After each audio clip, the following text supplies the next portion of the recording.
আসসালামু আলাইকুম।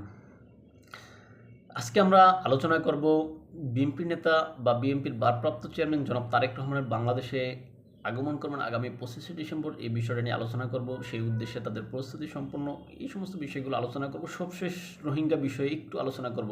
তাই আশা করি আপনারা সম্পূর্ণ ভিডিওটা দেখবেন এবং আপনাদের মূল্যবান মতামত কমেন্ট বক্সে লিখে জানাবেন এবং আমাদেরকে ফলো করতে চাইলে আমাদের চ্যানেলটা সাবস্ক্রাইব করবেন। চলুন শুরু করা যাক।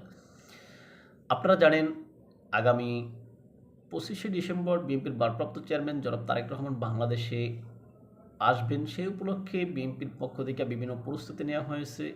রাজধানীর ৩০০ ফিটে তাদের নেতার সংবর্ধনা অনুষ্ঠান অনুষ্ঠিত হবে। সেই জন্য মঞ্চ যেই তৈরি করা হয়েছে এটা আমরা শুনেছি।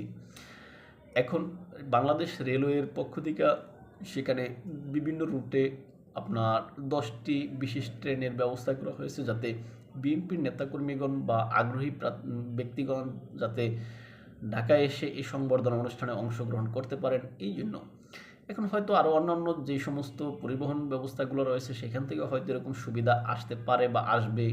যেমন লঞ্চ, যে যারা বরিশাল বা ভোলা এই সমস্ত জায়গা থেকে আসবেন, মানে বরিশাল অঞ্চল থেকে আর কি, বিভাগ থেকে, তারা হয়তো লঞ্চের ব্যবস্থা করবেন তাদের জন্য। অথবা তারা উত্তরবঙ্গে থেকে বা বিভিন্ন জায়গা থেকে যেখানে ট্রেন আসবেন সেখানে হয়তো বাসের ব্যবস্থা থাকবে, ট্রাকের ব্যবস্থা থাকবে, ইত্যাদি ইত্যাদি। যাক, যেটাই হোক, আগামী 25 তারিখ দেশের মানে বাংলাদেশে তারেক রহমান আসতেছেন এটা এক প্রকার নিশ্চিত। কেননা এখন তারেক রহমানের সাথে সকল সমঝোতা হয়েছে সকল পক্ষের, এটা বিভিন্ন বিশ্লেষকগণ বলতে চেষ্টা করেছেন। কেননা সকল পক্ষগুলোর এখানে আন্তর্জাতিক এবং দেশীয় সকল পক্ষগুলোর এখানে সবুজ সংকেত থাকার কারণে জনাব তারেক রহমান বাংলাদেশে আসতেছেন। এখন জনাব তারেক রহমান আসতেছেন সেটা ভালো কথা। বিএনপির ভিতরে একটা আবেগ, বিএনপির দলের ভিতরে বা বিএনপির যারা কর্মী সমর্থক রয়েছেন তাদের ভিতরে একটা আবেগ কাজ করতেছে। কেননা জনাব তারেক রহমান গেল 18 বছর পরে বাংলাদেশে আসবেন বলেই অনেকে মনে করেন। এখন এই যে গেল 18 বছরে জনাব তারেক রহমান মানে দলের নেতৃত্ব দিয়েছেন, ঠিক আছে, তবে সেটা বিদেশ থেকে বসে। এই কারণে সশরীরে তার এখন দলে এই মুহূর্তে প্রয়োজন, এই মুহূর্তে তিনি আসতেছেন, এটাকে কেন্দ্র করে বিএনপির ভিতরে খুশির বন্যা বয়ে যাচ্ছে। এখন বিএনপির ভিতরে খুশির বন্যা বয়ে গেল, বিএনপির যারা বর্তমানে মানে যারা প্রধান প্রতিপক্ষ হয়ে দাঁড়িয়েছে তারা কিন্তু আসলে তারেক রহমানের যে আশাটা এটাকে কিন্তু আপনার ভালোভাবে নিচ্ছে না, ভালোভাবে দেখছে না। তারা এই জন্য বিভিন্ন প্রতিবন্ধকতা সৃষ্টি করতে চাচ্ছে যাতে তারেক রহমান না আসে। কেন তারেক রহমান যদি আসেন তাহলে দেশের ভিতরে একটা নির্বাচন হবে, নির্বাচন হলে জনাব তারেক রহমান হয়তো বা সরকার গঠন করতে পারেন জনগণ যদি তাদেরকে সমর্থন দেয়।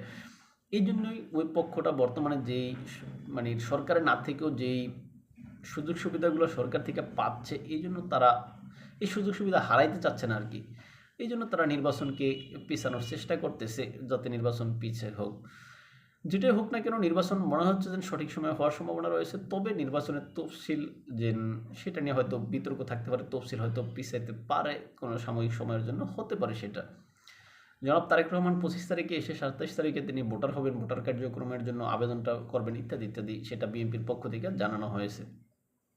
এখন এই যে জনাব তারেক রহমান দেশে আসতেছেন, তার এই আশাকে কেন্দ্র করে যে বিএনপির ভিতরে যে আনন্দের আমেজ, সেই আনন্দের আমেজটা যে একদিন দুই দিনে শেষ হবে বলে আমি মনে করি না। এই আমেজের ঢেউ নির্বাচনের শেষ পর্যন্ত থাকবে বলে আমি মনে করি। এই জন্য জনাব তারেক রহমান তিনি দেশে আসতেছেন, এসে তিনি নির্বাচনের বিভিন্ন ক্যাম্পেইন বা প্রচারণায় অংশগ্রহণ করবেন। সেখানে ব্যাপক জনসমাগম হবে, এটাই কিন্তু হওয়ার কথা। কেননা নেতা দীর্ঘদিন পরে যখন দেশে ফিরেছেন তখন মানুষের ভিতরে ওরকম একটা আবেগ, ভালোবাসা, অনুভূতি প্রকাশ পায়, সেটা তখন দেখা যাবে। এখন এই যে সমস্ত পক্ষগণ রয়েছেন এই সমস্ত পক্ষগণ মানে যারা নির্বাচনকে বানচাল করতেছে তারা কিন্তু বসে থাকবে না। তারা যত ধরনের আকাম আছে সেগুলো করতে চেষ্টা করবে, যত ধরনের আপনার মানে হীন কাজ আছে সেগুলো করতে চেষ্টা করবেন যাতে এখানে তারেক রহমানকে ভয় দেখানো যায় বা বিএনপিকে ভয় দেখানো যায়, ইত্যাদি ইত্যাদি।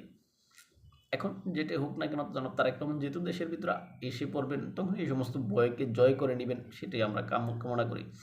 কিন্তু আমরা একটু আলোচনা যদি করি রোহিঙ্গাদের বিষয়ে, গতকালকে সামাজিক যোগাযোগ মাধ্যমে যে ভিডিও একটা দেখলাম সেই ভিডিওতে দেখা যাচ্ছে যে আরসার যে সমস্ত আপনার মিয়ানমারের যে আরসার গোষ্ঠী, গোষ্ঠী বলতে ভুল হবে, আরসা সশস্ত্র সংগঠন আর কি, যারা মিয়ানমার থেকে স্বাধীনতা চায় এরকম গ্রুপ, রোহিঙ্গাদের ভিতর থেকে গঠিত হওয়া। এখন এই আর্টসা চাচ্ছে মানে তারা যেভাবে ভিডিওতে দেখলাম যে নিজেদের প্রশিক্ষণ দিচ্ছে বাড়ি বাড়ি অস্ত্র নিয়ে মেশিন গান নিয়ে। এখন ওটা বাংলাদেশের কোনো পাহাড়ি একটা অঞ্চলের ভিডিওটা দেখলো বোঝা যায় এরকম আর কি।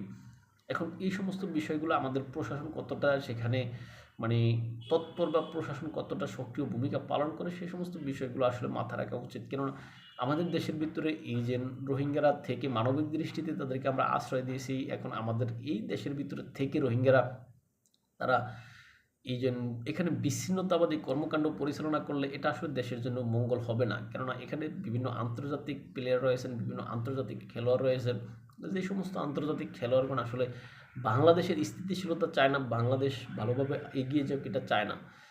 এখন এই বিষয়গুলো কেন্দ্র করে আপনারা জানেন যে এই যে রোহিঙ্গারা যদি এখানে ব্যাপক ধরনের একটা তৎপরতা শুরু করে, এটা শুধুমাত্র বাংলাদেশের সমস্যা হবে না, এটা এশিয়া অঞ্চলে একটা সমস্যা হবে বলে মনে করেন অনেকেই। কেননা আপনারা জানেন গতকালকে যে রাশিয়ার যে দূতাবাস রয়েছে সেই দূতাবাসের পক্ষ থেকে যেটা বলা হয়েছে যে ভারতের সাথে বর্তমানে বাংলাদেশের যে সম্পর্কের টানাপোড়েন, এই টানাপোড়েনটা গুছিয়ে নেওয়া উচিত বলে তারা মনে করেন। কেননা 1971 সালের মুক্তিযুদ্ধে ভারতের যেই সহায়তার কথা তারা উল্লেখ করেছেন রাশিয়ার পক্ষ থেকে, রাশিয়ার যিনি রাষ্ট্রদূত রয়েছেন তিনি, এখন সেখানে রাশিয়ার ভূমিকাও তিনি বলেছেন। এখন তারা চাচ্ছে, অর্থাৎ রাশিয়া চাচ্ছে ভারতের সাথে সম্পর্কটা উন্নয়ন করে, প্রতিবেশী রাষ্ট্র হিসেবে সম্পর্কটা উন্নয়ন করে যাতে বাংলাদেশ এগিয়ে যায়। এখন রাশিয়াও এই কথাটা বলেছে যে আসলে এই মানে যদি ভারতের সাথে এখানে সম্পর্কটা যদি বাংলাদেশের সাফে নেউলে হয় তাহলে এটা শুধু ভারত বাংলাদেশের সমস্যা হয়ে দাঁড়াবে না, এটা দক্ষিণ এশিয়ার পুরো অঞ্চলের অর্থাৎ রিজিওনাল একটা সমস্যা হয়ে দাঁড়াবে। এইটা কিন্তু রাশিয়া থেকে বলা হচ্ছে, কিন্তু না আমাদের অন্তর্বর্তীকালীন সরকার সেটা মানবে কিনা, নাকি ওই যে আওয়ামী লীগ সরকারের সময় কিন্তু আপনাদের অনেকেরই মনে থাকার কথা যে 2022-23 সালের দিকে সম্ভবত 22 সালের লাস্টে সম্ভবত যে রাশিয়ার পক্ষ থেকে বলা হয়েছিল যে 22 সালে না 23 সালের লাস্টে সম্ভবত রাশিয়ার পক্ষ থেকে যে কথাটা বলা হয়েছিল যে বাংলাদেশে বড় ধরনের একটা ছাত্র বিপ্লব হবে, মানে ওই যে আরব বসন্তের মতো একটা ঘটনা ঘটবে, এরকম কথা কিন্তু রাশিয়ার পক্ষ থেকে বলা হয়েছিল। কিন্তু তৎকালীন রাশিয়ার যিনি রাষ্ট্রদূত ছিলেন তিনি বলেছিলেন। এখন তৎকালীন আমাদের পররাষ্ট্রমন্ত্রী যিনি ছিলেন এই যে আব্দুল মোমেন, যারা আমরা আগলা মোমেন হিসেবে অনেকে বলতাম, সে আব্দুল মোমেন কিন্তু তখন বক্তব্য দিতে বলেছিলেন প্রতিক্রিয়া জানাতে গিয়ে, কোথায় সেই তাহারির স্কোয়ার, কোথায় সেই আপনার কি অমুক শামুক, বাংলাদেশে এরকম হওয়ার কোনো সম্ভাবনা নাই। কিন্তু আমরা দেখলাম আসলে 2024 সালে এসে সেরকম একটা ঘটনাই ঘটেছে। এখন আসলে রাশিয়া বলেন, যুক্তরাষ্ট্র বলেন, এরা যে সমস্ত বার্তাগুলো দেয় এই সমস্ত সতর্ক বার্তাগুলো আসলে গুরুত্বের সাথে নেওয়া উচিত বলে আমি মনে করি। কেননা এদের গোয়েন্দা সংস্থা অত্যন্ত স্ট্রং, এদের গোয়েন্দা কার্যক্রম অত্যন্ত সূক্ষ্ম, সুতরাং এরা যে সমস্ত কথাগুলো বলে বাস্তবতার ভিত্তিতেই বলে। তারা আমাদের রাজনীতিবিদদের মতো বা আমাদের যারা গোয়েন্দা সংস্থার লোক আছেন তাদের মতো করে মানে বক্তব্য দেয় না, তারা সুনির্দিষ্ট তথ্যের ভিত্তিতে তারা এই সমস্ত কথাগুলো বলতে চায় বা বলে। এখন আমাদের অন্তর্বর্তীকালীন সরকার এই বিষয়গুলো আসলে মেনে ভারতের সাথে সম্পর্ক উন্নয়ন করবে, নাকি আসলে ওই যে আমাদের সাবেক আমার কি বলে পররাষ্ট্রমন্ত্রী ছিলেন জনাব আব্দুল মোমেন, তার মতো করে বক্তব্য উড়িয়ে দিবে, যে বলবে কোথায় সেই দক্ষিণ এশিয়া, কোথায় সেই বাংলাদেশ, ইত্যাদি ইত্যাদি। যেটা হোক না কেন রাশিয়া যে সমস্ত কথাগুলো বলে, রাশিয়া কিন্তু আমাদের আসলে 1971 সালে প্রকৃত বন্ধু বা পরীক্ষিত বন্ধু, সুতরাং এই রাশিয়ার কথাগুলো আসলে বিবেচনায় নেওয়া উচিত বলে আমি মনে করি। যাক, যেটা ভালো মনে করে আমাদের ইন্টেরিয়াম রয়েছেন অন্তর্বর্তীকালীন সরকার, তারাই ভালো করবেন, তারাই বুঝবেন বিষয়টা। কিন্তু আমরা এখানে শুধু আলোচনা করে গেলাম যে রাশিয়া এই কথাটা বলেছে বা এই যে রোহিঙ্গারা এটা করতেছে। এখন সব মিলে আমরা চাই দেশের ভিতরে স্থিতিশীলতা থাকুক, সময় মতো সুন্দর মতো একটা নির্বাচন হোক, দেশের অখণ্ডতা বজায় থাকুক, প্রতিবেশীরা আমাদের মানে প্রতিবেশী রাষ্ট্র আমাদের ন্যায্য অধিকার দিক, এই আশাবাদ ব্যক্ত রেখে আমরা আমাদের বক্তব্য বা ভিডিও অনুষ্ঠান এখানে শেষ করলাম। আশা করি আপনারা আমাদের ভিডিওটা সম্পূর্ণ দেখবেন এবং আপনাদের মূল্যবান মতামত জানাবেন। আর আমাদের চ্যানেলটা যদি আপনারা আমাদেরকে যদি আপনারা ফলো করতেছেন তাহলে আমাদের চ্যানেলটা সাবস্ক্রাইব করুন এবং আমাদেরকে ইউটিউব এবং ফেসবুকে স্বপ্নচারীর কথা নামে ইনস্টাগ্রাম টিকটকে এনে শুনতে দিতে পারেন। আসসালামু আলাইকুম।